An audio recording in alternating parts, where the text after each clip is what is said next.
নমস্কার বন্ধুরা, মৌসুমীর হেসেল থেকে মৌসুমী। আশা করি তোমরা সবাই ভালো আছো, আমিও ভালো আছি। আজকে আমি কাতলা মাছ করে দেখাবো আলু দিয়ে। দেখো, এখানে 2 পিস কাতলা মাছ নিয়ে নিয়েছি। নুন, হলুদ আর গুঁড়ো লঙ্কা ভালো করে মাখিয়ে নিচ্ছি।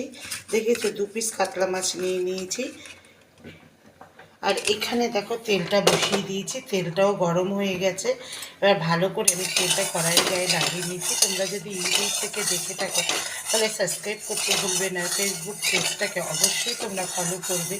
দেখো, কথা বলতে বলতে তেলটা ভালো করে কড়াইয়ের গায়ে মিশিয়ে নিয়েছি।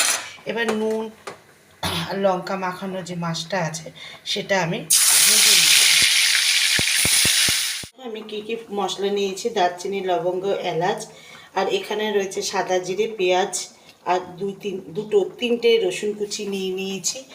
মাছ ভাজার তেলেই আমি ফোড়নটা দিয়ে দিলাম, দিয়ে ভালো করে আমি মিশিয়ে নিচ্ছি। দেখো, লম্বা লম্বা করে নতুন আলু কেটে নিয়েছি। নতুন আলুগুলো আমি দিয়ে ভালোভাবে আমি আবার মিশিয়ে নিচ্ছি। পেঁয়াজ, দারচিনি, লবঙ্গ, এলাচের সঙ্গে মশলা দিয়ে দিচ্ছি: ধনের গুঁড়ো, জিরের গুঁড়ো, হলুদের গুঁড়ো, স্বাদ মতন চিনি, কাশ্মীরি রেড চিলি পাউডার, নুন। দেখো, এই মশলাগুলো আমি আলুর মধ্যে দিয়ে দিলাম, দিয়ে ভালোভাবে আমি মিশিয়ে নিচ্ছি। দেখো, ভালোভাবে মিশিয়ে নিচ্ছি। এবার দিয়ে দিচ্ছি লঙ্কা। দেখো, কাঁচা লঙ্কা পেস্ট দিয়ে দিলাম, দিয়ে দিচ্ছি আদা। আমি কিন্তু রসুন আর পেঁয়াজটা গোটাই মানে কুচিয়ে দিয়েছি, সেই কারণে আমি আর পেস্ট দিলাম না।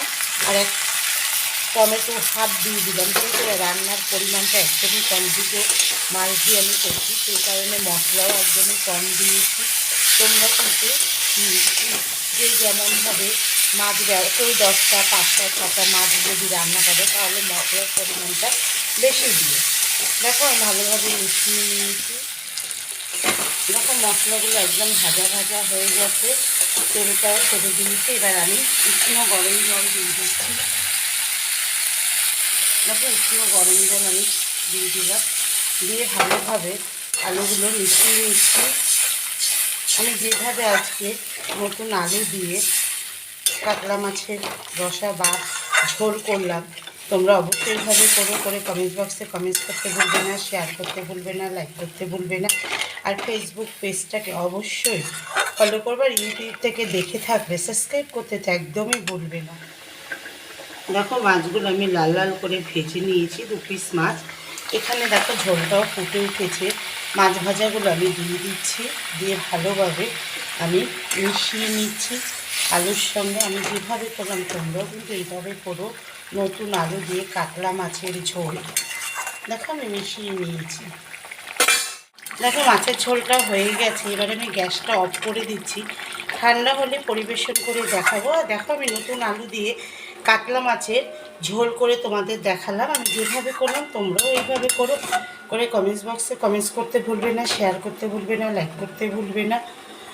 ঠান্ডা হোক, আমি পরিবেশন করে নিয়েছি। দেখেছো, কালারটা কিন্তু অসাধারণ এসছে। গরম গরম ভাতে খেতে দারুণ লাগবে। দেখেছো, একদমই অল্প মশলা দিয়ে বা সিম্পল মশলা দিয়ে আমি করেছি। আমি পেঁয়াজ বাটা, রসুন বাটা ব্যবহার করিনি। আমি পেঁয়াজ আর রসুন কুচিয়ে দিয়েছি, পেঁয়াজটা কুচিয়ে দিয়েছি, 3টে রসুন থেতো করে দিয়েছি। দেখেছো, আজকের মতন আসি। নমস্কার, সবাই ভালো থেকো, সুস্থ থেকো, টাটা।